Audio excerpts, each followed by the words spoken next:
Bom dia a todos os associados da ADEME, bom dia a todo mundo que está aí nos assistindo.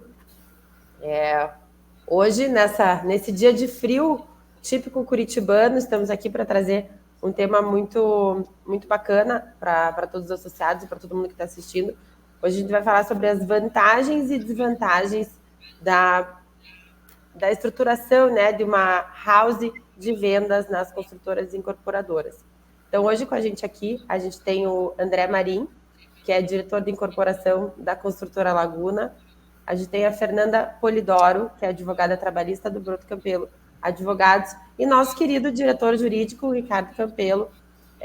Estaremos hoje aqui, né, nessa manhã, conversando aí sobre as vantagens e desvantagens da estruturação de house. E vamos começar, né? Rica, bom dia. Fale um pouco para nós, né, dessa estruturação de house, que é uma house, e nesses pontos que tanto trazem polêmicas e não são tão polêmicos, né, mas trazem aspectos aí que envolvem o CRES, que envolvem as construtoras, envolvem os tipos de contratação. É um tema muito bacana aí para todo mundo que está nos assistindo. Eu tenho certeza que vão gostar bastante. Obrigado, Nath. Bom dia, pessoal. Bom dia, André. Bom dia, Fer. O tema de hoje é um tema que a gente mapeou até a partir de muitas das reuniões da nossa diretoria, né, das quais o André também participa. E eu acho que é uma coisa muito interessante da pluralidade que nós temos na ADEME hoje, né? Hoje a ADEME não integra só incorporadores, como já foi no passado. Hoje a gente tem muita gente que contribui muito, né, e que traz as visões não só da incorporadora, mas também das próprias imobiliárias. Dentro das imobiliárias também nós temos um universo bem rico, temos imobiliárias menores, imobiliárias maiores, e nas incorporadoras nós temos efetivamente também muitas diferenças em relação justamente ao tema de hoje. Temos incorporadoras que só trabalham com house própria, temos incorporadoras que trabalham só com imobiliárias terceiras e temos algumas que fazem um mix ali, né? Tem a house de vendas dela, mas também coloca os imóveis em algumas plataformas para aumentar as possibilidades de vendas delas. E muito a gente tem discutido, e esse tema me chamou a atenção, né, para a gente trazer aqui, até quando a gente começou a conversar sobre reforma tributária na ADEME, até na última reunião de diretoria a gente estava falando que a partir da reforma tributária muita coisa vai mudar, inclusive contratação de corretores.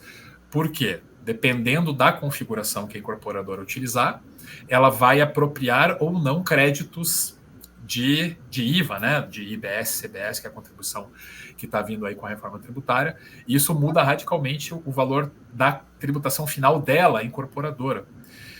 E aí, a partir dessa realidade que a gente, né, começou a assistir e se preocupar a partir da reforma tributária, a gente entendeu que era um tema legal para trazer, e também a gente já tinha pensado nesse tema a partir da nossa própria atuação como escritório aqui, né? A Fer, que é a nossa sócia do Trabalhista, já esteve envolvida em alguns trabalhos que a gente realizou com incorporadoras para organizar melhor a questão da organização da parte de vendas dessa incorporadora, seja com a estruturação de uma house, seja com algum outro arranjo ali para fugir das preocupações trabalhistas. Vamos situar um tema, então, Adri, como a gente sempre faz aqui, a gente traz uma apresentaçãozinha, né, nada que seja para cansar o pessoal, mas mais uma guia aqui para nós, para que a gente consiga avançar um pouco com o tema. Deixa eu compartilhar aqui a nossa tela.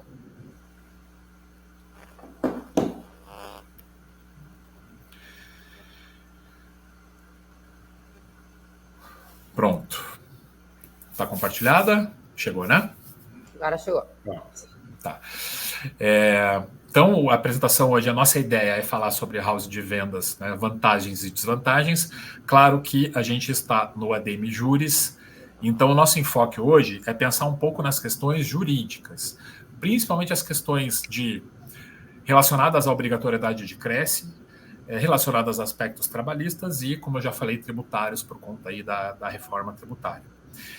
E, claro, a gente pode tocar em outros pontos também. A gente trouxe o André para deixar um pouco mais leve aqui a nossa apresentação, não ficar uma coisa só jurídica, juridiquês, trazer um pouco do ponto de vista da incorporadora.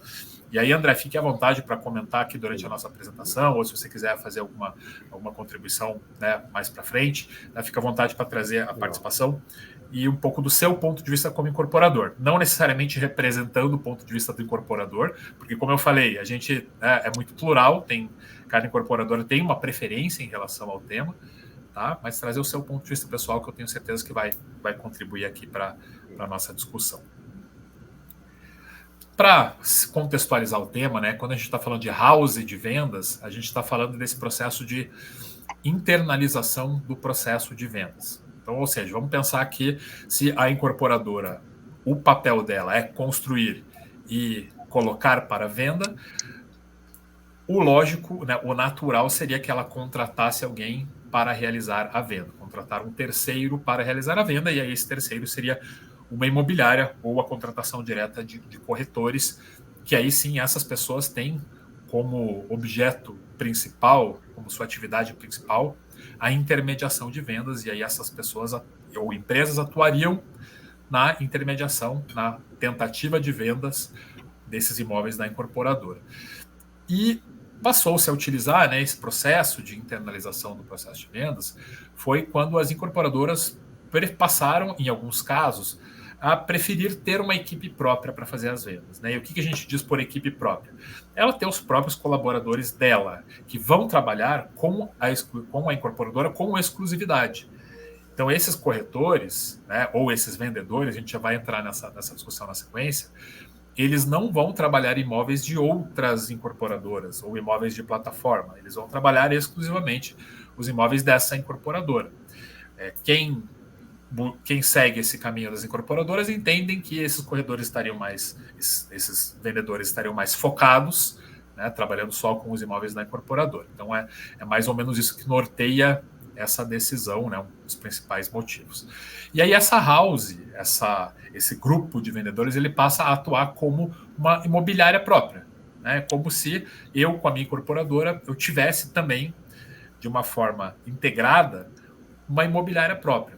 O que pode ser feito com uma pessoa jurídica independente, ou seja, eu tenho aqui a Ricardo Campelo Incorporadora Limitada, e aí eu abro uma outra pessoa jurídica, Ricardo Campelo Vendas de Imóveis Limitada, ou eu faço isso dentro da minha própria estrutura, e aí eu posso fazer isso. Tá? Eu posso fazer dentro da minha própria incorporadora, Ricardo Campelo Incorporações e Construções Limitada, né, com aqueles funcionários vinculados a essa minha pessoa jurídica, sem precisar abrir uma outra pessoa jurídica. Né? E aí, eu tendo essa equipe de vendas própria, que não vai atender outras incorporadoras ou outros imóveis, né, usados, terceiros, etc., só vai atender a minha incorporadora, aí eu chamo essa empresa de house de vendas. E uma primeira discussão que é importante colocar, né, lembrando, a DMI Juris, a gente tem que trazer os temas jurídicos para a discussão. Uma questão que foi enfrentada pelas incorporadoras que seguiram esse processo foi essa discussão sobre a obrigatoriedade de esses vendedores, tá? E aí eu vou chamar de vendedores justamente porque não necessariamente eles terão inscrição no Cresce, e aí se não tem inscrição no Cresce não são corretores de imóveis, né? São vendedores. Uma primeira discussão que apareceu foi se esses colaboradores da minha house, eles precisam obrigatoriamente ter inscrição no Cresce. Quando aconteceu esse movimento da montagem das houses, quando algumas incorporadoras passaram a proceder dessa forma e criaram essas equipes próprias de venda, nós tivemos um movimento do Cresce de buscar autuação, cobrar a contribuição obrigatória dessas pessoas, dizendo que elas são corretores de imóveis e que, portanto, obrigatoriamente teriam que fazer a inscrição junto ao Cresce. Essa é uma discussão que já foi levada para o judiciário, e o posicionamento da jurisprudência é favorável às incorporadoras, tá? De novo, a gente precisa aqui apresentar o cenário, né, e mostrar como que o judiciário tem definido, primeiro com relação a essa questão de obrigatoriedade ou não de inscrição no Cresce. Estou trazendo aqui 2 julgados, os 2 são do Tribunal Regional Federal da Terceira Região, tá? E relacionados a essa questão, quando o Cresce autuou alguma incorporadora e houve uma defesa a jurisprudência foi favorável à incorporadora. Tá? Vejam só o que ficou definido aqui. Era uma execução fiscal, então o CRES estava promovendo a cobrança das contribuições, cobrança de anuidades incabível, alteração do contrato social, gestão de imóveis próprios, inexistência de vínculo jurídico perante o CRES, presunção de veracidade das informações contidas no contrato social, cumprindo a autarquia aqui é o CRES, tá? O exame do labor efetivamente exercido pela empresa. E a parte que mais chama atenção, eu quero ler para vocês aqui, é a parte do voto do desembargador federal que proferiu essa decisão, quando expôs aqui o entendimento de que a decisão foge ao conceito de corretagem imobiliária, já que a corretagem imobiliária, necessariamente busca a intermediação de negócios jurídicos em favor de um proprietário do imóvel objeto daquele negócio. Sendo a própria empresa a proprietária, ela não realiza corretagem quando da administração, locação ou comercialização de seus imóveis, em atenção às supracitadas normas e ao conceito de contrato de corretagem previsto no artigo 722 do Código Civil. Então, para deixar claro aqui, trocando em miúdos, entendeu que se o imóvel é próprio, né, da incorporadora, da empresa, aqui, né, nem cita que é uma incorporadora, mas se é um imóvel próprio da empresa, eu não tenho intermediação, que seria exigido para a configuração do contrato, do conceito de corretagem trazido pela própria legislação. Essa decisão, como a gente vê aqui, ela é de 2019, é uma decisão recente, e a gente vai ver aqui que é um entendimento que tem se repetido. Tá? Mais uma decisão também do mesmo Tribunal Regional Federal da Terceira Região. Por que é da terceira que tem mais decisões? Porque foi a região em que o CRES investiu mais nessas cobranças. Consequentemente, a gente teve uma discussão maior nesses estados e formou-se essa jurisprudência aqui que é claramente favorável à incorporadora no que diz respeito a essa discussão. Tá? Mais uma decisão, atividade básica atualmente exercida, gestão de imóveis próprios, registro no CRES, desnecessidade, agravo de instrumento provido. E a gente pode ver que o próprio tribunal aqui, quando faz a decisão, ele está reiterando o entendimento anterior. Ele fala, esse tribunal tem entendido de forma pacífica que a empresa que tem como atividade básica a administração, compra e venda de imóveis de sua propriedade, gestão de bens próprios, não se submete à inscrição no CRES, visto que não realiza atos específicos de corretagem, os quais pressupõem intermediação com imóveis de terceiro. Também de 2019, então é o mesmo entendimento, ou seja, se é uma empresa vendendo imóveis que são dela próprios, ela não pratica intermediação. E a atividade que é privativa do corretor de imóveis, que demanda a inscrição no CRES, é a corretagem, a intermediação na compra e venda de imóveis. Então a gente tem uma primeira clareza aqui, que conforme a jurisprudência, eu não preciso de inscrição no CRES para os membros da minha house. E aí eu vou fazer a primeira ressalva aqui, que é muito importante. Tá? Bom, se eu estou falando de imóveis próprios, esse vendedor, e de novo, eu estou falando vendedor porque se ele não tem CRES, ele não é corretor. Se eu tenho um vendedor vendendo imóveis próprios, se eu quero dizer que são imóveis próprios dessa pessoa que está vendendo, ele precisa ter um vínculo direto com a incorporadora. Tá? Eu tenho que ter esse corretor dentro do meu quadro da incorporadora.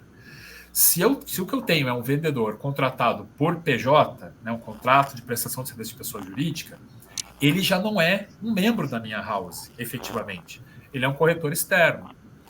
Tá? E aí eu não posso dizer que ele vende imóvel próprio. O que ele vende são imóveis de outra pessoa, imóveis da minha incorporadora.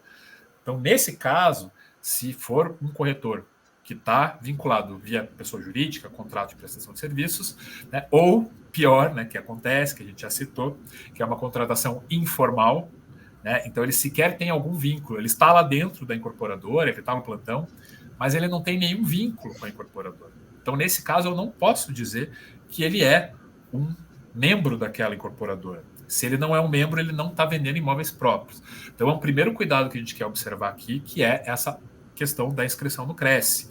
Tá? Se ele vai promover a venda de imóveis da incorporadora, e se eu quero caracterizar isso como venda de imóveis próprios, eu preciso que esse vendedor tenha inscrição no CRES e aí seja considerado efetivamente como como um corretor. Ou se eu tenho ele vinculado à minha empresa, né, se eu tenho efetivamente esse vínculo, se ele é contratado, e aí é uma contratação CLT mesmo, ele é um colaborador efetivo e formal da incorporadora, aí eu posso dizer que ele está vendendo imóveis próprios, eu dispenso a inscrição do Cresce. Lembrando também que aí a incorporadora, quando vai promover a estruturação de house, aí ela precisa incluir no CNA, no CNAE secundário dela, essa outra atividade, né? A atividade principal dela lá vai ser construção, a descrição do CNAE agora não me lembro, que é o CNAE que a gente usa para as incorporadoras, né? Construção de edifícios e venda de imóveis, e compra e venda de imóveis próprios como CNAE secundário para comportar essa atividade dos corretores que estão realizando essas vendas.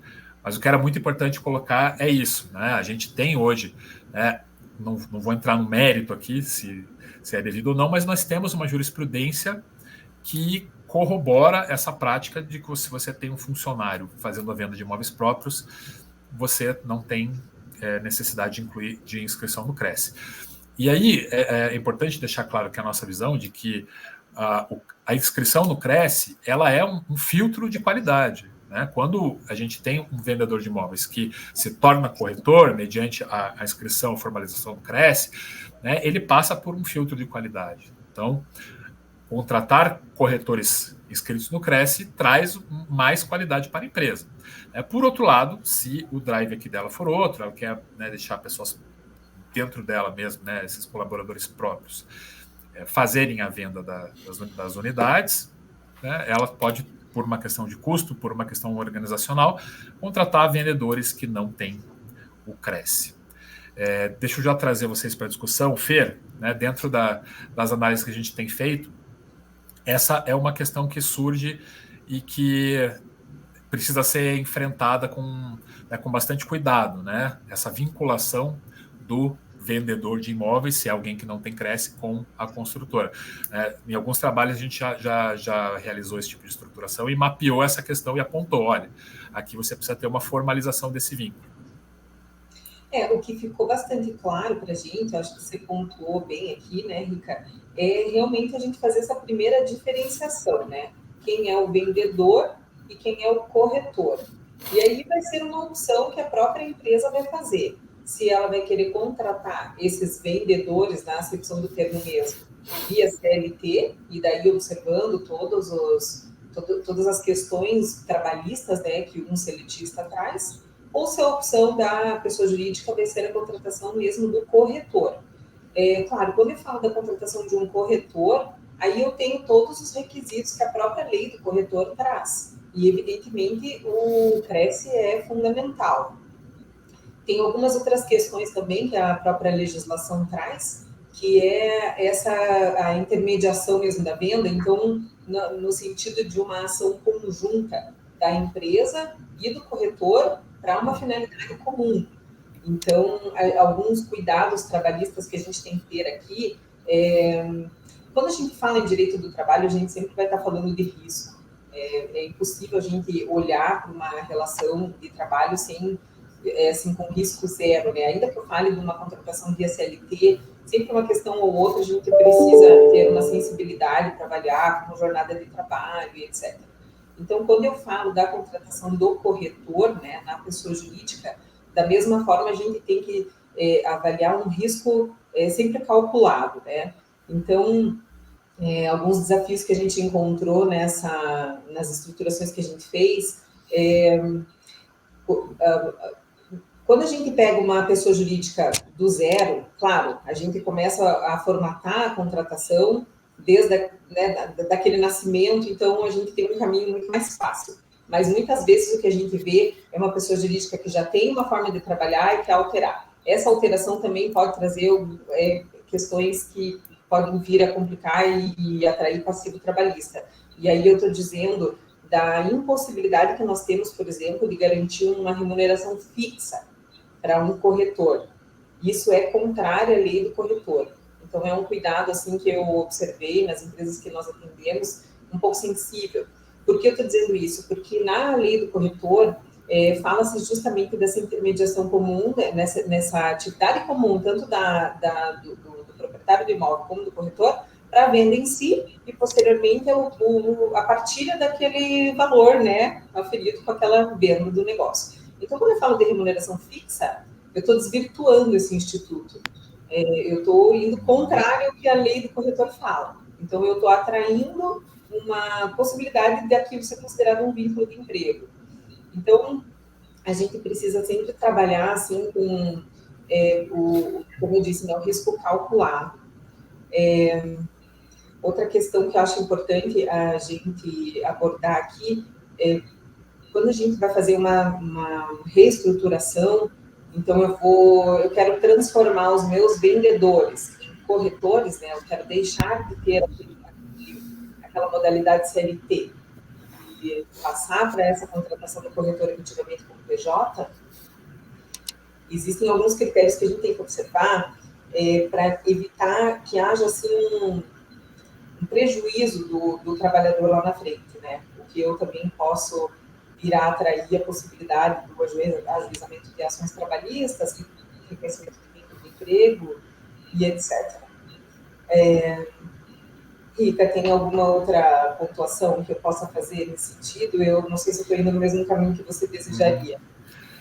Não, a gente vai falar um pouco mais de todos esses aspectos trabalhistas, né, aqui no próximo slide, mas eu queria só comentar aqui com o André, né, a gente conversou um pouco antes, e o André, na incorporadora que ele trabalha, que é a Laguna, eles têm, né, uma house de vendas e ele nos passou, né, quero até que ele comente isso, que eles optam por exigir a inscrição no Cresce, né, mesmo com essa discussão sobre a não obrigatoriedade, ele entende que é saudável que os corretores tenham Cresce. Por aí, André?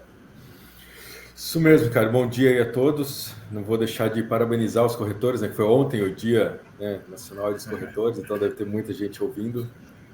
Para nós é uma classe super importante, né, dentro do nosso negócio imobiliário, né? A gente faz a incorporação desde compra de terrenos e depois a venda dos imóveis, né? Então, o negócio imobiliário passa muito aí pela profissão dos corretores, então a gente valoriza bastante, né, aqui dentro da empresa. E a gente tem esses dois modelos, né? A gente tem uma house, né, que são equipe próprias. A gente tem um modelo um pouco diferente, né? Como você falou, né, cara, que é um posicionamento nosso aqui da Laguna, mas acho que existem vários modelos interessantes que pode ser seguido, né, pelas empresas, depende um pouco de cada estratégia, né? Mas a gente tem uma equipe própria aqui de 5 corretores, né? A gente optou por fazer eles como funcionário e vínculo com a empresa, né? Então, desde o início, a gente optou por ter desde plano de saúde, vale alimentação, como um colaborador da empresa mesmo, então registrado.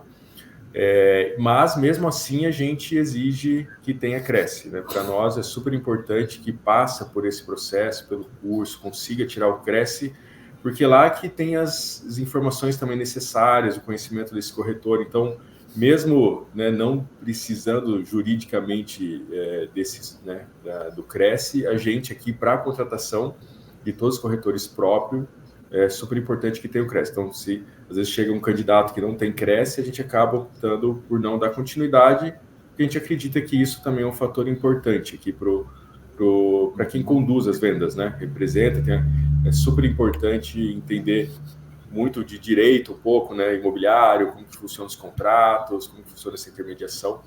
E aí a gente também tem a remuneração variável. Então a gente tem fixo e variável, mesmo sendo um funcionário da empresa, né, igual a Fernanda tinha comentado, mesmo que poderia caracterizar só o salário fixo. Então a gente tem essas duas modalidades e para nós é super importante aí que eles tenham esse curso aí, o Cresce em mãos, né? Legal, acho que é um depoimento bem interessante e, como a gente falou, né, não há dúvidas de que o Cresce, ele traz um crivo ali, que esse profissional acaba se obrigando a estudar, a conhecer a legislação, então, sem dúvidas, é algo que traz qualificação. Vou aproveitar que já tem uma questão da Flávia Santana, acho que já dá para a gente endereçar, porque é sobre esse tema que a gente falou dos precedentes ali, que falam da desobrigatoriedade do Cresce. Ela pergunta assim: os precedentes judiciais abordam a questão da obrigatoriedade do Cresce quando o corretor é PJ? E aí, a gente não vê nos votos essa discussão, Flávia, mas eu entendo que Quando o corretor é PJ, enquadra-se justamente nessa situação que a gente já mapeou no começo. Se ele é PJ, ele não está vendendo imóveis próprios, porque os imóveis são da incorporadora. Se ele tem um contrato de pessoa jurídica, ele está realizando uma intermediação de vendas.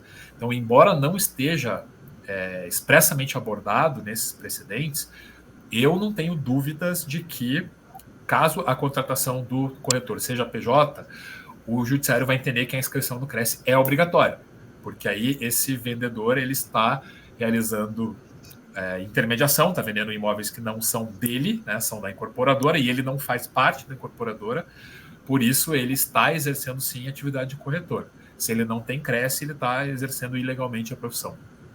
Tá? Então acho que já dá para deixar endereçada essa questão. Já veio mais uma pergunta aqui sobre mais ou menos sobre essa área aqui, do Daniel Turquete. Qual o entendimento quando a incorporadora possui várias SPS e os vendedores estão registrados em CLT no CNPJ principal da incorporadora? Excelente questão, tá, Daniel? Eu não vi isso sendo abordado nesses precedentes, tá? Os precedentes eles são precedentes mais diretos relacionados ao próprio imóveis do próprio CNPJ da incorporadora. Porém, eu entendo que nós temos um campo para defender, sim, que quando a gente tem uma estruturação de SPS, e abro um parênteses aqui para dizer, essa estrutura de SPE do mercado imobiliário, ela já é tão consagrada e tão compreendida pelo mercado como um todo, pelo governo, que recentemente no projeto anterior de reforma tributária sobre a renda, que ia tributar dividendos, já havia uma previsão expressa de não tributar o repasse de dividendos da SPE para a incorporadora, porque se compreende que na prática são a mesma pessoa, são o mesmo grupo.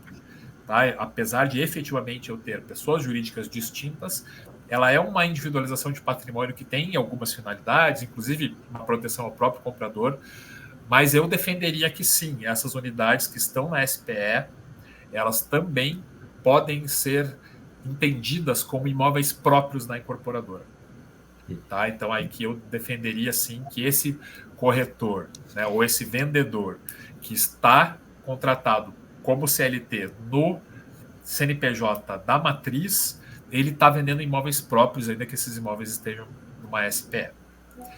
Tá? Aí entendimento pessoal meu que os precedentes efetivamente não tratam desse tema. Vamos passar para o próximo slide, pessoal, e aqui eu já vou passar a bola para a Fer, né, para falar sobre todas essas questões trabalhistas envolvidas, né? O que gera vínculo, o que não gera vínculo. Falar um pouco da lei do corretor associado, né, Fer, que acho que é uma lei que veio é muito positiva para todo o mercado, né, para os corretores, ela traz mais formalização, para as imobiliárias ela é muito boa porque ela permite ali uma forma de integração daquele corretor sem ser CLT, que traz um custo muito pesado, mas, por outro lado, se eu tenho um vínculo que não é o vínculo do corretor associado, aí eu abro uma discussão para que seja considerado vínculo empregatício, né?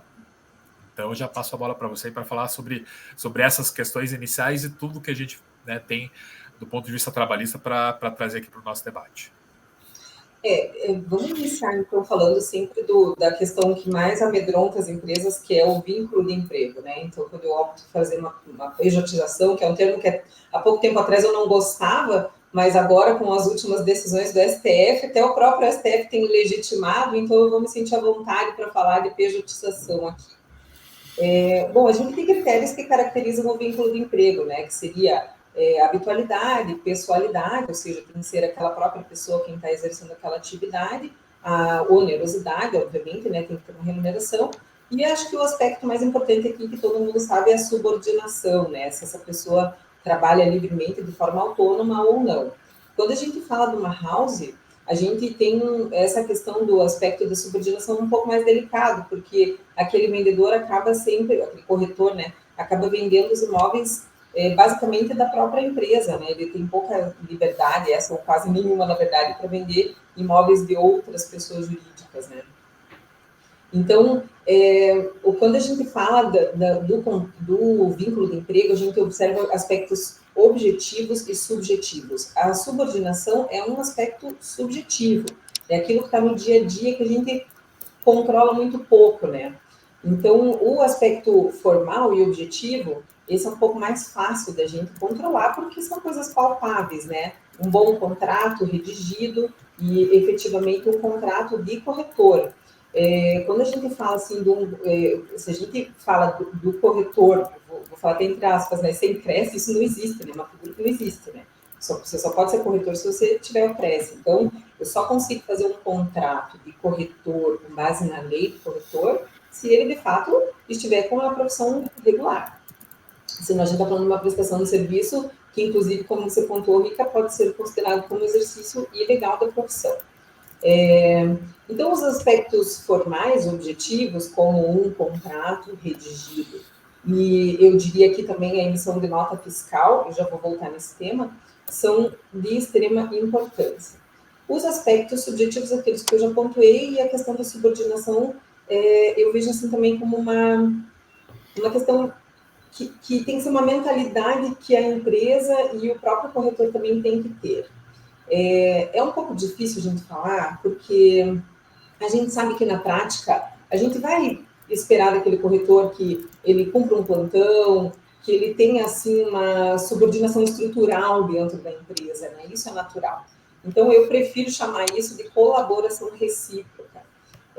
Entendo assim que cabe à empresa e ao corretor olhar para essa relação de uma forma justamente assim organizada, principalmente. Eu vejo que a falta de organização é um aspecto que gera muita discussão, muito descontentamento. Então, se a gente conseguir previamente estipular os plantões, deixar cada corretor ciente daquilo que tem por obrigação, né, contratual fazer, eu diminuo o risco de eu estar todo dia caindo naquela questão de estar ligando, de estar cobrando, de estar mandando uma mensagem para aquele corretor comparecer, para ele cumprir, etc.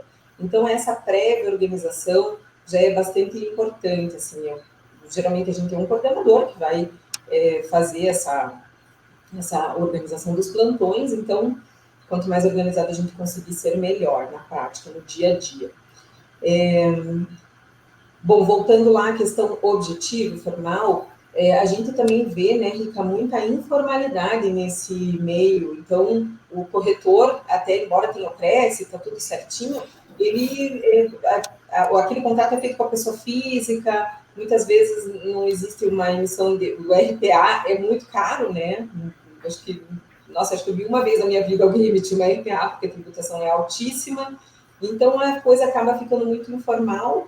Isso é ruim tanto para a empresa, nos aspectos trabalhistas, efetivamente, e tanto para o próprio trabalhador, que não vai ter uma comprovação de renda, e também não vai ter algumas seguridades sociais que ele poderia ter. Então, a gente indica sempre que esse corretor tenha realmente uma PJ constituída, na modalidade que ele entender, talvez uma MEI ou outra, da forma como ele avaliar lá com o seu próprio contador, né, que seja mais benéfico. E qualquer PJ, inclusive até o próprio autônomo, se ele estiver recolhendo para a Previdência, numa eventualidade dele sofrer um acidente, ele ficar doente, qualquer coisa que o afaste do trabalho, ele vai estar assegurado. Claro, a Previdência tem lá seus requisitos, você tem uma carência, precisa recolher lá na casa da MEI, matar 12 meses consecutivos para poder fazer jus lá aos benefícios, mas enfim, existe uma proteção para esse trabalhador. Então, esses aspectos formais, eles são benéficos não só para afastar a possibilidade de um vínculo de emprego, mas também para deixar esse trabalhador mais tranquilo, melhor assistido. A gente está num bom momento para trabalhar com questões de contratação de corretor como PJ, efetivamente. O STF tem tomado algumas decisões que, embora a Justiça do Trabalho esteja muito chateada, e a gente vê aqui no nosso meio trabalhista movimentos e etc., contrários às decisões do STF, mas eu particularmente entendo que esse é um caminho sem volta. Eu realmente percebo assim, que o STF tem muito batido na tecla da livre iniciativa, da livre concorrência, e convalidado as contratações que fujam daquele viés, né, sempre do emprego mesmo, né, da CLT, daquela coisa da proteção do trabalhador por suficiente. Então, a gente está vivendo essa nova realidade, a gente está numa onda de mudança mesmo. Então, a gente está num momento bastante positivo para pensar nessas contratações, claro, observando os requisitos legais. Fer, o que a gente podia pensar assim de orientações em termos de principais riscos, de situações mais arriscadas para as incorporadoras, no sentido de criar passivos trabalhistas? Assim, desde a questão de exclusividade, esse vendedor / corretor, ele está trabalhando dedicado exclusivamente para mim, né? Ou mesmo esse contrato é um contrato PJ, mas ele está trabalhando só com os meus imóveis. Pensar de uma forma geral, assim, alguns riscos que a gente possa apontar para a incorporadora para fugir aí de ter uma situação que ela acha que ela está com segurança jurídica, mas na prática está criando um passivo? Essa mudança de mentalidade que é importante. A gente tem, por hábito já, né, falar em termos que nos remetem a uma relação empregatícia. Então, essa exclusividade não é saudável. Quando a gente fala num corretor autônomo mesmo, né, com contrato PJ, ele é um autônomo, ele é um trabalhador dono do próprio negócio. Ele vai ter uma PJ dele, ele vai recolher a tributação dele e ele vai fazer realmente as atividades que ele quiser, dentro do horário que for melhor para ele, da rotina dele. Então, por isso que essa prévia organização é importante e em que pese, né, eu sei muito difícil para as empresas abrirem esse leque, né, de pode vender outros imóveis e tal. Se a tua opção for realmente contratar por PJ, a recomendação é que deixe esse trabalhador livre para vender outros imóveis. Senão, a gente prefere pensar daí num contrato CLT. Repito, né, a gente está numa onda de mudança, a gente está numa onda diferente agora com as decisões do STF, mas ainda assim a Justiça do Trabalho tem lutado muito contra isso. Então, esse risco da caracterização do vínculo de emprego existe. E aí, voltando à questão da remuneração fixa, né? Isso não é recomendável em hipótese alguma. O que a gente percebe, daí eu acho que existe uma maleabilidade. Se tiver outro advogado trabalhista me assistindo aqui, talvez discorde de mim um pouquinho, mas eu acho que dá para trabalhar, sim, com uma segurança aqui a respeito de uma ajuda de custo, que eu vejo que muitas empresas também dão, para fazer jus mesmo ao deslocamento, alimentação e eventuais gastos que esse corretor vai ter no desempenho da sua função. Mas essa ajuda de custo tem que ser efetivamente uma ajuda de custo paga de forma correta. Então, existem diversos cartões, né? Vou até fazer propaganda lá para o pessoal, tem Sodex, Swile, tem diversas modalidades de cartões que você pode fazer o pagamento dessa ajuda de custo por meio desses cartões mesmo, enfim. E daí fica mais, assim, melhor, fica mais, caracteriza de fato o pagamento da ajuda de custo. E, Fernanda, isso só na questão quando não tem vínculo, né? Isso que você está dizendo, né? Exatamente. É porque quando você tem o vínculo, né, André, aí as questões realmente é olhar para a jornada de trabalho, que eu acho importantíssimo a gente pontuar. A gente sabe que existe, que o pessoal elastece a jornada, faz plantão final de semana. Então, se a gente conseguir, vou voltar na questão da organização, fazer um planejamento bacana, não estou dizendo que as horas extras não vão acontecer, elas vão acontecer. Mas se a gente tiver isso dentro de um planejamento, né, um risco calculado mesmo, é muito mais proveitoso. Eu gosto muito, André, de trabalhar com a remuneração variável, porque ainda que a gente fale lá de uma remuneração, você tem uma parcela de remuneração fixa, mas a remuneração variável, existe uma súmula do TST, a súmula 340, que ela diz que o trabalhador que recebe por comissionamento, ele, aquela hora excedente trabalhada, ela já foi paga pelo comissionamento. Então, se ele trabalhou mais, ele recebeu aquela comissão daquela mesma no horário elastecido. Então, quando você vai fazer o pagamento dessa hora extra, em vez de você pagar uma hora cheia e mais o adicional, você vai pagar só o adicional, porque a hora está paga pela produtividade, entendeu? Então, eu, assim, gosto muito de trabalhar com o comissionamento puro. Eu tiraria, assim, se fosse para fazer um aconselhamento, né, eu faria um estudo, claro, é por isso que eu digo, né, quando a gente está com o bonde andando, fica um pouquinho mais difícil, trocar o pneu com o carro caminhando, o carro andando, né, fica um pouquinho mais difícil a gente fazer. Mas se a gente pega do zero, eu faria um condicionamento puro, sabe, com quando você fala em comissionamento puro, você tem que observar o piso da categoria. Então, vamos imaginar lá que o piso da categoria seja 2.000, estou chutando, tá? Não sei o valor.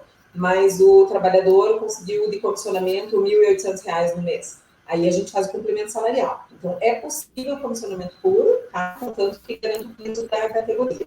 Por que eu gosto do comissionamento puro? Justamente por causa da incidência da súmula 340.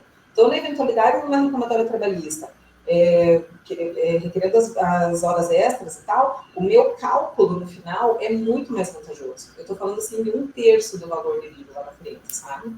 Entendi. Até pegando esse gancho, assim, qual que é, do ponto de vista do incorporador, né? Como que eu sempre também olhei um pouco para isso, né? Na incorporação a gente tem um ritmo, né, de lançamento, né? Mas a gente sabe que muitas vezes, por conta de algumas aprovações ou questões legais, você acaba atrasando o lançamento, fazendo outro. Então, não é um ciclo tão constante assim. E a venda também pelos corretores, ele também não acaba sendo constante, né? Às vezes, no mês um corretor vende, no outro mês outro corretor não vende. E isso tudo é difícil, fazer um comissionamento puro, né, do ponto de vista do corretor, assim, o que eu acredito também, que é importante as pessoas terem uma certa segurança, né, daquilo que está fazendo, porque a dificuldade é essa, tem que fazer plantão de vendas, e a gente acabou concentrando, né, a gente tem uma galeria de vendas, até onde eu estou aqui, que é a Galeria Laguna, onde fica toda a nossa equipe, a gente consegue controlar mais horários, mas tem muitas incorporadoras, e a realidade maior é essa, que estão em vários terrenos, né, com vários plantões de vendas. Então, as pessoas têm que fazer, muitas vezes, os plantões, e tem plantão que entra mais cliente, tem plantão que entra menos cliente, então, às vezes, tem mais oportunidade de vender aqui, tem menos oportunidade de vender ali. Então, por isso que eu acredito também que ter uma certa segurança para quem está trabalhando é importante, né? Então, por isso que a gente não faz uma remuneração variável pura, e para dar também uma certa segurança, e a gente também entender qual que é a estratégia da empresa, né, e de cada produto, assim, a gente conseguir, às vezes, focar num produto que está até vendendo menos, né, e como que você dá um pouco mais de segurança para aquele corretor, né, que está dentro da empresa. Então, esse é o nosso outro lado aqui, que a gente sempre fica pensando em como fazer melhor, né.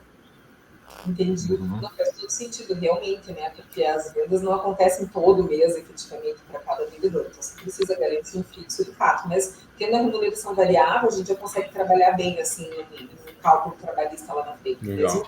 Fixo e parte variável. Bom, vamos falar da parte tributária, então?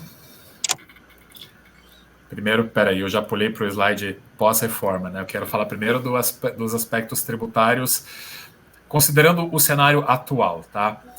Pensando exclusivamente na house de vendas, se eu vou abrir uma pessoa distinta ou não, vou tratar dentro de casa, né? Se eu tratar dentro de casa, ou seja, os meus colaboradores, eles são do CNPJ, da incorporadora mesmo, o que vai acontecer? Esse valor inteiro ele vai entrar, né, na empresa, ele vai ser tributado, vai sofrer integralmente uma tributação operacional, tá? Hoje, né, a maioria do pessoal trabalha com o RET, então esse valor que entra vai pagar o RET. E aí, dentro da minha estrutura, eu vou repassar para os meus colaboradores, por via desses sistemas de remuneração variável, né, como a gente conversou aqui, a parte a eles cabível. Então, tem uma certa ineficiência tributária aqui? Tem, mas é uma parte da ineficiência mais típica que a gente já está um pouco acostumado dentro do mercado. Se eu abro uma pessoa jurídica distinta para fazer, né, isso que a gente está chamando de house, aí eu tenho uma ineficiência ainda maior. Por quê? Porque eu terei, né, esse valor entrando dentro da empresa, né, o valor do faturamento total entrando na empresa, e aí a house vai ter que emitir uma nota fiscal para a incorporadora de prestação de serviços. E aí ela vai ter uma tributação conforme o regime que ela escolher. Hoje a gente tem a possibilidade de estar no Simples Nacional ou no lucro presumido. Podemos falar assim de uma forma bastante genérica, numa tributação aí em torno de 15% da tributação federal. Tá? Mas eu teria essa ineficiência de uma emissão, tá, feita pela house, né, pessoa jurídica apartada, emitindo uma nota fiscal para a pessoa jurídica da incorporadora. Isso acaba sendo afastado, às vezes, com o pessoal com a comissão apartada. Então, eu peço para o meu comprador, né, meu comprador do meu imóvel, eu peço para destacar a comissão no contrato de promessa de compra e venda, ele paga a parte do preço para a incorporadora e ele paga a corretagem diretamente para essa imobiliária, que no caso é uma imobiliária própria, né, uma house. Aí eu elimino um pouco dessa ineficiência tributária. Né? No passado houve uma discussão sobre a legalidade de eu cobrar a comissão apartada, hoje essa discussão não existe mais, eu posso sim fazer a comissão apartada. Mas o que a gente sabe é que na prática não basta você simplesmente apartar o valor da comissão como um todo, porque o pessoal faz as divisões, né? O pessoal tem a comissão ali do coordenador, tem a comissão direta do corretor, tem ali às vezes mais alguém, um gerente ali que para tributar, para fazer o pagamento. E é importante colocar que hoje existem plataformas de split payment, que é você trazer esse valor como um todo e já picar o que é devido para cada pessoa que participou ali dessa comissão. De uma maneira geral, tá? Sem entrar nas minúcias, que isso renderia também alguma discussão, de uma maneira geral, isso é válido, porque isso é um faturamento que efetivamente foi direto para cada pessoa ali, então eu não teria a necessidade de tributar. Mas é algo que cabe alguma discussão em cima, tá? Eu diria que é defensável considerar, né, o split payment aí como algo que cada parte pode tributar somente o que recebeu, exceto a parte da incorporadora, que é sempre bom chamar atenção, tá? Até recentemente a gente teve consulta de cliente nesse sentido. O que eu queria chamar atenção na comissão apartada como um todo, independente de fazer o split payment total ali ou não. Quando a gente teve essa discussão toda, lá se a comissão apartada era legal ou ilegal, né, tinha decisões terríveis do juizado especial, mandando devolver em dobro para o consumidor, a gente acabou vencendo essa discussão, a gente, né, setor imobiliário, a gente acabou vencendo no STJ. E com qual argumento? O que eu argumentava? Eu dizia que eu apresentei para o meu comprador o preço do imóvel e aí ele destaca a corretagem e paga diretamente para o corretor. E o que eu alegava, né, o que eu, setor imobiliário, alegava, é que eu nunca enganei esse comprador. E que o preço do imóvel é o mesmo. Se ele pagasse para mim, eu repassaria para a incorporadora, para a imobiliária, e ele pagando para a imobiliária diretamente a corretagem, ele está pagando exatamente o mesmo preço. Então, o que nós argumentamos é que o preço do imóvel foi apresentado para ele na tabela como o preço total. Eu não estou agregando a corretagem por sobre o preço do imóvel que eu apresentei na tabela. Então, não tem enganação, não tem nenhum tipo de falta de transparência. Ele sabe o preço do imóvel. Porém, se é preço do imóvel, a Receita Federal vai alegar que a gente tem que tributar a integralidade. Então, mesmo quando eu faço a convenção de corretagem apartada, eu posso ter uma discussão sobre o pagamento do RET, sobre ele ser obrigatório mesmo sobre essa parte que não entrou no caixa da empresa, mas que é considerado como preço, tá? Acho que é importante fazer esse alerta. Mas o ponto aqui era mapear um pouco dessa ineficiência tributária, né? Se eu tiver a comissão por dentro do preço e a imobiliária tiver que emitir uma nota fiscal para a incorporadora, mas já chamando atenção para o cenário que vem pós-reforma tributária. Por quê? Porque com a reforma tributária, a gente vai ter uma mudança total de paradigma com base nessa questão de ser uma tributação não cumulativa. O IVA, que é o Imposto de Valor Agregado, ele vai incidindo na cadeia de modo que a emissão de nota fiscal contra mim, eu incorporadora, depois da reforma tributária, o que tiver de emissão de nota fiscal contra mim, eu como tomadora de serviços, eu vou aproveitar os créditos, tá? E aí, se eu tenho uma imobiliária que paga IBS e CBS, que é uma imobiliária, né, grande, que não é MEI e que não é Simples Nacional, porque essas notas gerais fiscais não vão gerar crédito, mas apenas aquela que paga IBS e CBS, eu gero créditos. E aí, na prática, eu não tenho mais esse efeito cadeia quando eu tenho uma emissão de nota fiscal, tá? Aí é importante fazer um disclaimer aqui, desculpe se estiver complicado muito, mas é importante colocar. Hoje, a gente está fazendo uma reforma tributária do consumo, que está substituindo, para nós aqui, PIS, COFINS e, em alguns casos, ISS. Imposto de renda e contribuição sobre o lucro continuam incidindo de forma normal sobre o faturamento sem gerar crédito, né?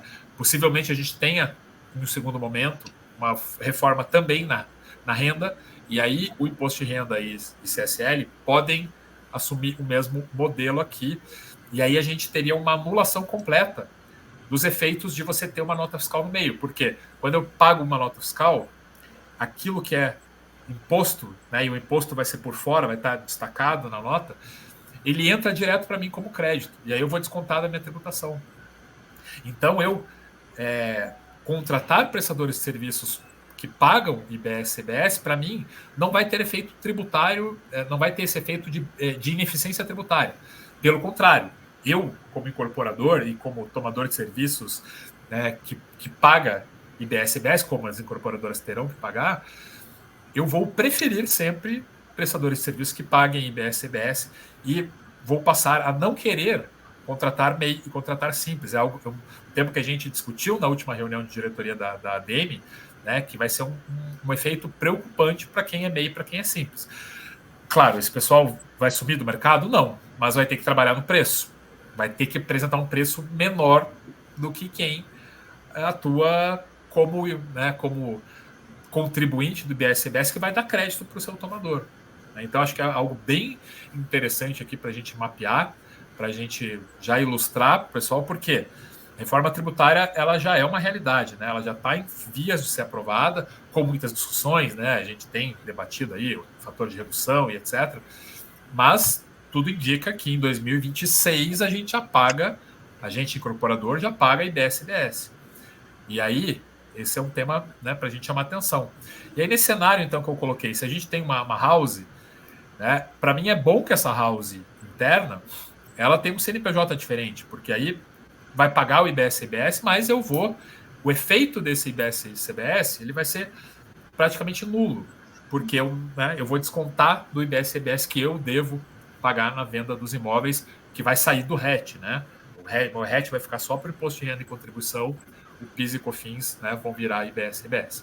Tá? Então, acho que é uma forma da gente já chamar a atenção aqui desse ponto, né, para uma realidade que está chegando. A gente está caminhando para o tempo final aí, Nath, eu não sei se a gente tem mais perguntas. Eu só ia provocar vocês aqui, como a gente está encaminhando aí para o final, Ricardo, Fernando e André, em poucas palavras sobre aqui tudo que a gente discutiu. Vamos começar pelo André. Vantagens e desvantagens da house, rapidinho, daí Fernanda, vantagens e desvantagens trabalhistas, e Ricardo, para fechar aí, né? Já que a gente falou de house, a gente viu que tem aspectos positivos e negativos, mas se a gente puder sintetizar tudo, pensando na incorporadora consultora, pensando nas questões trabalhistas e tributárias, como que a gente podia resumir isso, só para a gente fechar.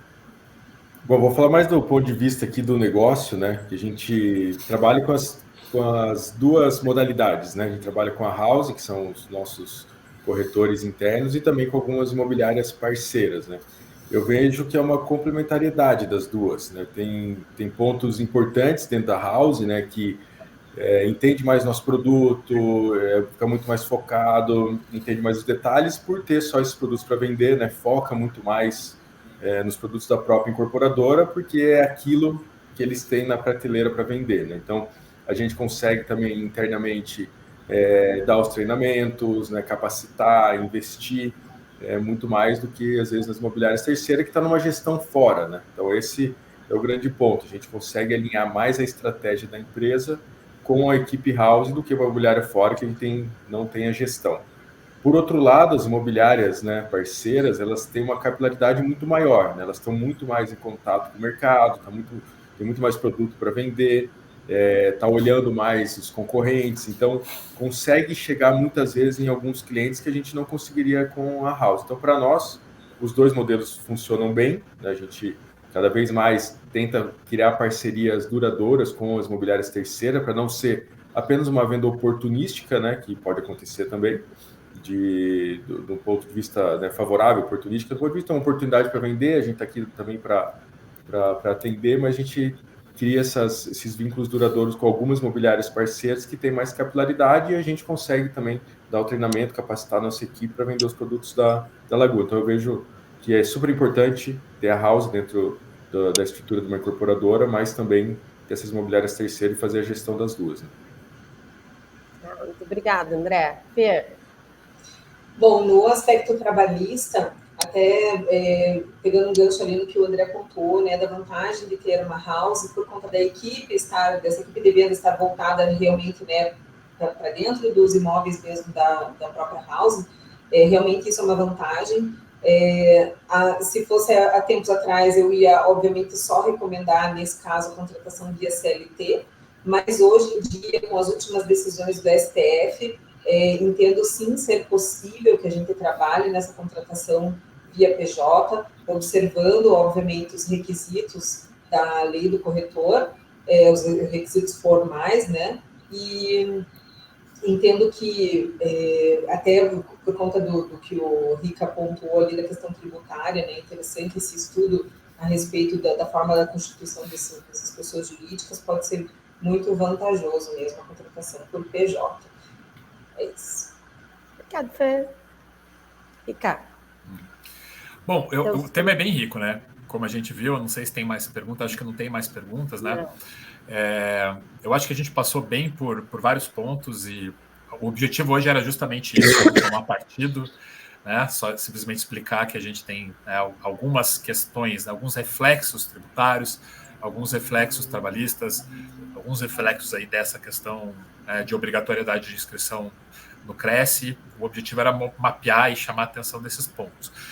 Um ponto que me ocorreu aqui de chamar a atenção para o pessoal também, principalmente quem trabalha com as duas estruturas, como o André colocou, tem a house e tem a house própria e tem também as imobiliárias parceiras.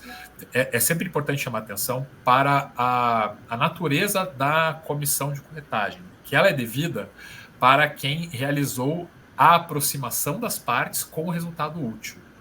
E aí é importante ficar atento e ter um controle de como que esses clientes estão chegando. O cliente que chega pela imobiliária parceira, ele já é um cliente que houve a aproximação dele por conta daquela imobiliária parceira.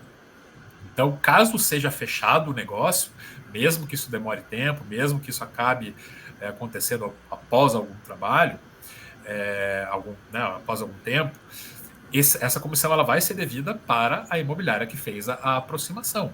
E eu digo isso porque, né, felizmente não tenho nenhum cliente incorporadora que tentou bypassar, né, evitar de pagar a imobiliária parceira. Pelo contrário, nossas incorporadoras felizmente valorizam muito o trabalho das imobiliárias parceiras, mas a gente sabe o caso daquele cliente que é um pouco brasileiro demais ali, né, na malandragem, e que às vezes ele vê a oportunidade de tentar um contato direto ali com a incorporadora, e aí numa venda direta ali, né, numa conversa direta ali com a incorporadora, tentar chorar um pouco no preço, tentar chorar um pouco na comissão, né, ou mesmo aproveitar uma promoção que a incorporadora está fazendo diretamente ali com a house de vendas. E às vezes esse comprador ele foge lá daquela imobiliária que trouxe ele no começo para tentar fechar diretamente com a incorporadora. E aí é importante para a incorporadora, né, como eu falei, a incorporadora de boa fé mesmo, ela ter esses controles, né, ela ter ali apontado, mapeado que aquele cliente ele veio por uma imobiliária. Tá? Então, se iniciou a negociação por via da imobiliária, né, é um lead que veio pela imobiliária, o resultado útil da negociação está para acontecer com a aproximação inicial da imobiliária, a comissão é devida. Tá? Então, só para chamar a atenção para o ponto, evitar o pessoal, às vezes a incorporadora está de boa fé, né, mas aquele cliente foi direto ali, ela não tinha o controle de que ele veio da imobiliária, gera uma situação muito chata, né? A gente sabe que essas situações elas acabam acontecendo e são chatas, né, porque o comprador tem aquele comprador que quer levar vantagem e ele vai tentar isso de toda forma. Então, a gente já mapeou alguns pontos, eu achei que era interessante colocar esse, que é mais uma questão de organização mesmo, de ter esse controle para, né, evitar deixar de pagar a imobiliária que fez a aproximação. Né?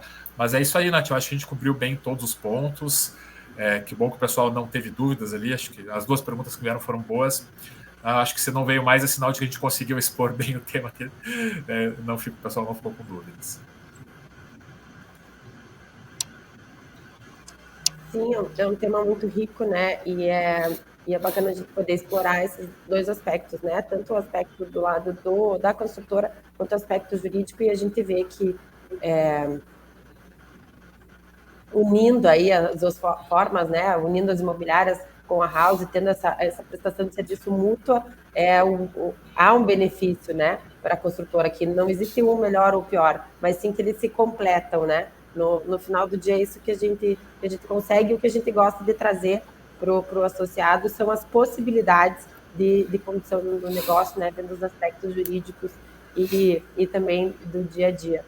Eu termino aqui, então, agradecendo a presença do André, da Fernanda, Rica, obrigado pela companhia de sempre aqui no ADM Juris. E já convido vocês, né, para o próximo ADM Juris, fiquem atentos aí nas nossas redes sociais e nos canais da ADM, para que no próximo vocês estejam mais uma vez conosco. Espero não, né? Com certeza, com um tema que será de interesse de todos. Querem umas palavras finais aí para a gente, né? Só para dar um tchau pro pessoal. Uhum. E já muito feliz com o resultado do nosso ADM Juris de hoje. Valeu, pessoal. Vou deixar só para lembrar para o pessoal mandar sugestões de temas para as próximas edições do ADM Juris. Obrigado, Nath. Até uma próxima. Obrigada pela oportunidade. Obrigada. Muitas nuances, muitas dúvidas, talvez, nessas relações todas, mas, enfim, acho que deu para abordar de uma forma geral toda essa questão. Obrigado, pessoal. Muito bom o tema. Tchau, tchau. Obrigada. Até a próxima. Bom dia.